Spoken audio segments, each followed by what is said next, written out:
Hey there, Samuel Larsen here from crogurus.com, and today I'm going to cover the 3 stages of A/B testing and where people typically go wrong with their A/B testing. Now, first stage is obviously you'd want to have a plan, and most people actually go wrong right here because they don't have any kind of plan, either on a individual test level basis or a testing plan basis, which would be comprising multiple tests. So first of all, have a plan, but if you do have a plan, and even if you don't, ask, so what? Like with every test that you run, you want to ask, so what? What are we looking to learn from this test? So if the answer is, we'll find a winning or losing variant, that is the wrong test to run. And it should always be run with a deeper underlying meaning or reasoning or learning that you're looking to get. So if there's no learning, you are doing it wrong. So this is oftentimes the case where people might test like a button color or something like that. And they don't really know why they're testing it, but it just sounds like an easy test to run or something that would potentially have an impact. So they test that because that's the only thing that they know how to test. Now with the planning, you should also think about the return on investment. So this is both on, is this test worthwhile to run in terms of time commitment, resource commitment, etc. But also what kind of improvement you're expecting from this test. So if the test you're expecting or test you're running is really small and your traffic is small as well, don't expect that test to be conclusive.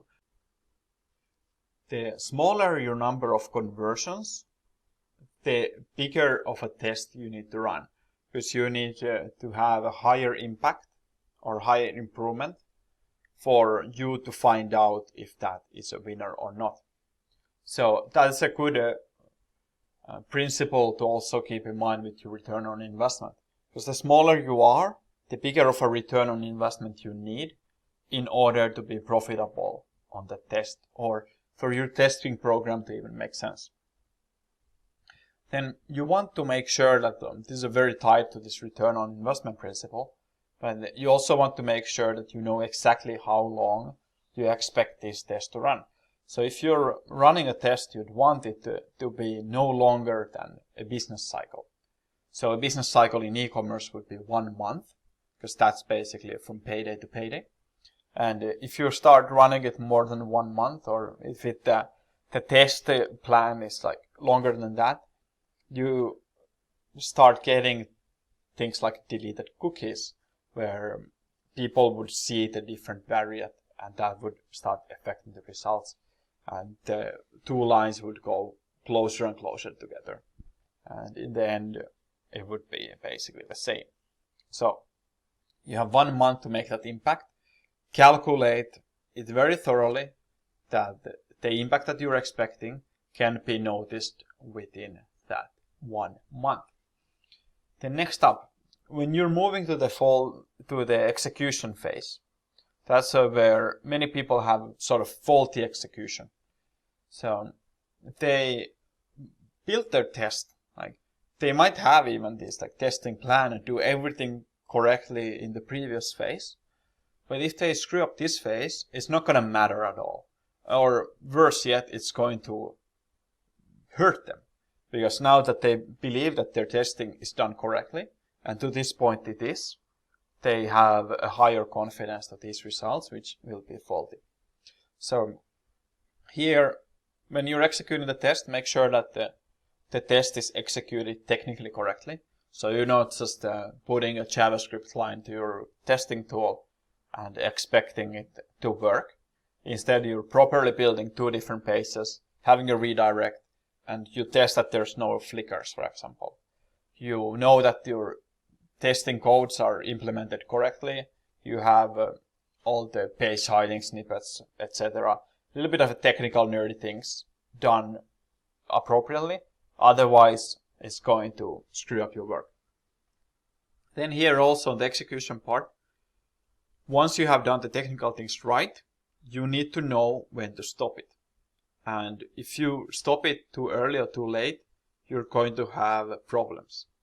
And unfortunately, it's too big of a topic to cover on this video, so you might want to learn a little bit more on it like separately. But you want to make sure that, okay, we're not stopping it too early and declaring false positives, but we're not stopping it too late either, where it hurts our testing speed and it runs into these cookie deletion problems. Now, let's assume you have prepared your testing correctly, you have planned it, you have executed it right. Now it's time for the analysis phase. And this is the last phase where people go wrong. And the third phase of the conversion rate optimization, testing progress. So, first of all, you're running A/B testing, but you don't want to be just an A/B tester where you'd run a test that finishes, you run another test that finishes, you run another test, and like so on and so on. Instead, be an optimizer and think through these things like, apart from A/B testing, what are we looking to learn here? And what are we looking to improve in our testing process? What are the actual end outcomes apart from just these running tests? Then, secondly, make sure that you keep an emotional even keel. You're going to have rough times and you're going to have good times. But you don't want to ever get too encouraged or too disencouraged.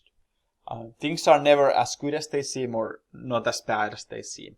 On a long enough timeline, your results will be good if you're expecting or if you're running this test correctly.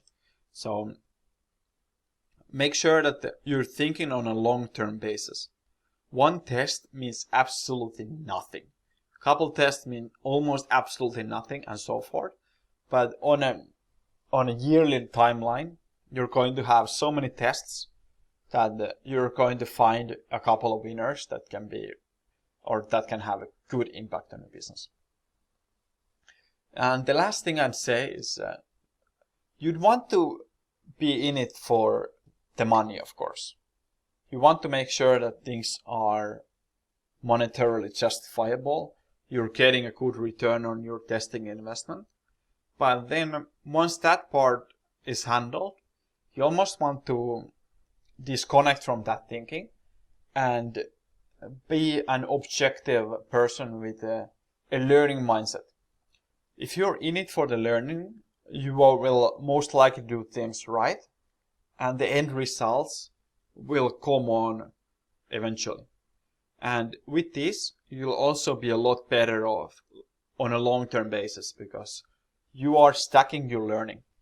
You're building upon what you already know, and you are improving as you go. So it's not just this level 1 where you just stay there and do the same things over and over again. You start learning that this approach here is right for this target audience, and then you can test using that approach on other places as well. So it is actually a business learning tool and a business research tool as well, not just an A/B testing process or A/B testing tool.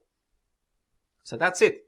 Those are the 3 stages of A/B testing, and that's where people go wrong. So you don't have to go wrong there. Make sure to subscribe this video. And we have a lot of e-commerce content coming up, a lot of testing content, a lot of conversion rate optimization content. And also drop in a like. Make sure to comment if you have any questions or if you just like to stay in touch. And looking forward to making a lot of more videos and seeing you there as well. Thanks.